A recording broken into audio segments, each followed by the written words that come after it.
বন্ধুগণ, মগা কবিরাজ।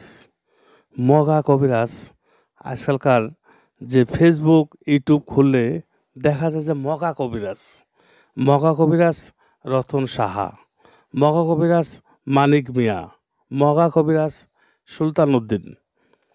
মানে এই যে আপনাদের যে একটা ভুল ধারণা যে মগা কবিরাজ। তারপর দেখুন মানুষ আমার কাছে এসে বলে যে হুজুর আপনি তো অনেক কিতাব বিক্রি করেন, তো মগা কোনো কিতাব আছে? মগা কিতাব দেন।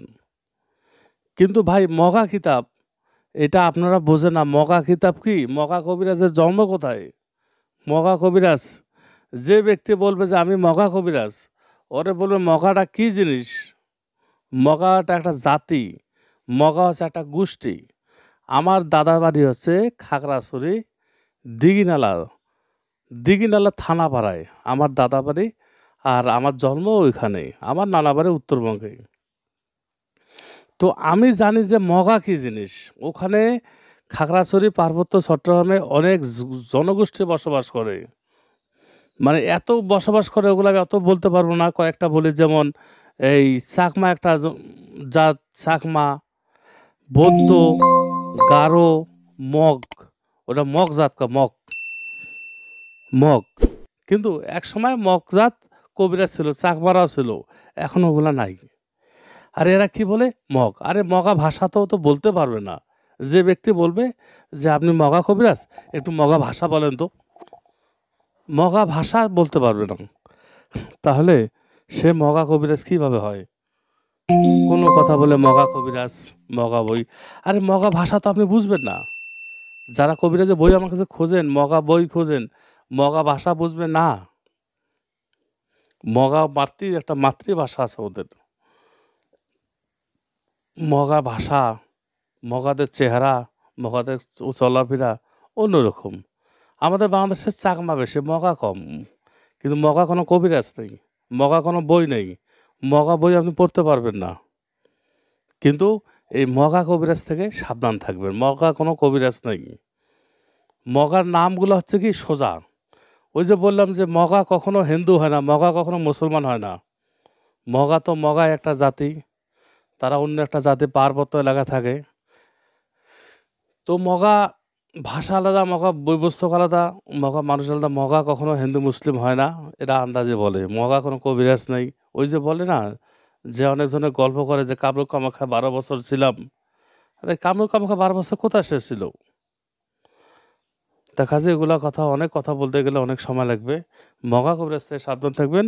তো চলুন আজকে তদবিরটা আমি আপনাদের দেবো যে যে কোনো ব্যক্তিকে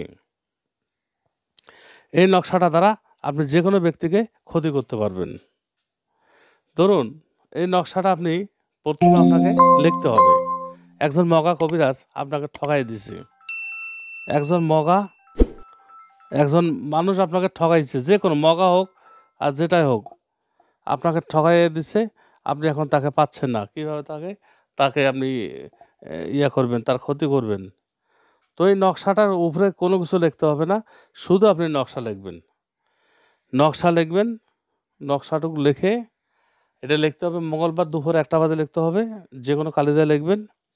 লেখার পর এইখানে করতে হবে কি, যেখানে মানুষ পেশাব করে, অনেক জায়গা আছে যে যে মানুষ পেশাব করে, সেখানে যাবেন। গিয়ে ওই পেশাবখানার নিচে এই নকশাটি, শুধু নকশাটি লিখবেন। আর ওই ব্যক্তির নামটা নেবেন। যদি নাম বলতে লিখতে না পারেন, শুধু নকশাটা লিখবেন, নিচেরগুলো কোনো কিছু লেখার দরকার নেই। লিখে প্রতিদিন সন্ধ্যার সময় স্যান্ডেল দিয়ে, পুরাতন স্যান্ডেল দিয়ে 7টা করে বাড়ি দিবেন। তো মগা কবিরাজ হোক, কোনো শত্রু হোক, সব ধ্বংস হয়ে যাবে। কারণ মানুষ এমন অবস্থা হয়ে গেছে এদের কারণে। আজকে আমি রফিকুল ইসলাম, অনেক সময় মানুষ আমাকেও বিশ্বাস করে না, বলে না আপনিও ঠকাবেন। আর আমি যদি মানুষকে ঠকাই না, আমাকে কেউ যে এই কথা একবার দুবার বলে, তখন তো আমি অটোমেটিক আমি রেগে যাই। কারণ তার সাথে আমার কোনো সম্পর্ক নেই। আমি বলি ভাই আপনি আরেকবার যে কথা বলেন, তাহলে কিন্তু আপনার সাথে আমি কথা বলবো না। এক লোক তো বলছে, যেমন কিতাব নিলে আমাকে অ্যাডভান্স করতে হয়, কিন্তু অ্যাডভান্স না করলে আমি পাঠাই না। তা বলছে ভাই অ্যাডভান্স করবো, আপনি টাকাটা মেরে খাবেন। তা বলছে, "হ্যাঁ, আমি খাবো। আপনার সমস্যা? আপনার ৫০০ টাকা বিকাশ করলে আপনার কি সমস্যা আপনার? মারে খাইলাম তো আপনি তো মরে যাবেন না।" তো বলছে পরে এখন বলছে যে, "ভাই ঠিক আছে, আমি কিতাব দিচ্ছি।" পরে আমি কিতাব তাকে দেই নাই।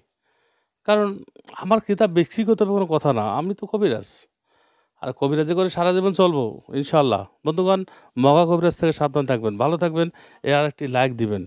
ওয়াকিদুন আলহামদুলিল্লাহ।